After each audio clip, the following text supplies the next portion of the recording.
সরকারের কাছে আমাদের পাওয়া একটাই, এই ব্রিজটা আমাদের খুব প্রয়োজন, জরুরি প্রয়োজন। এই ব্রিজের জন্যে আমাদের 5 কিলো পথ ঘুরে আসতে হয়। কুষ্টিয়ার দৌলতপুর উপজেলার খলিশাখুন্ডি ইউনিয়নের খলিশাখুন্ডি গ্রামে মাথাভাঙা নদীর উপরের এই ব্রিজটি ঝুঁকিপূর্ণ অবস্থায় পড়ে আছে প্রায় 5-6 বছর। আপনারা দেখতে পাচ্ছেন যে রাস্তার মাঝখানে দুটি পুল পোতা আছে। এই রাস্তা দিয়ে অ্যাম্বুলেন্স বা বড় ধরনের কোনো গাড়ি চলাচল করতে পারে না। এতে কৃষক সহ এই অঞ্চলের বিভিন্ন শ্রেণী পেশার মানুষের চরম ভোগান্তি হয়। এছাড়াও কিন্তু এখানে মাঝে মধ্যে দুর্ঘটনাও ঘটে।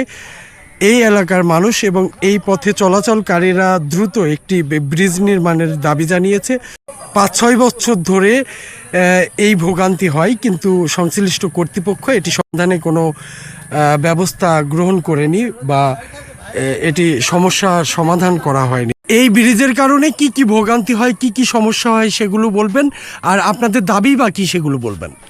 আমাদের এই ব্রিজে কোনো অটো চলতে পারছে না, তো গাড়ি ঘোড়া পাঠাতে পারছে না, বহুত দূর ঘুরে আসতে হয়েছে। আমাদের এখানে ব্রিজ এখন রানিং পথ, ব্রিজ আমাদের খুবই প্রয়োজন।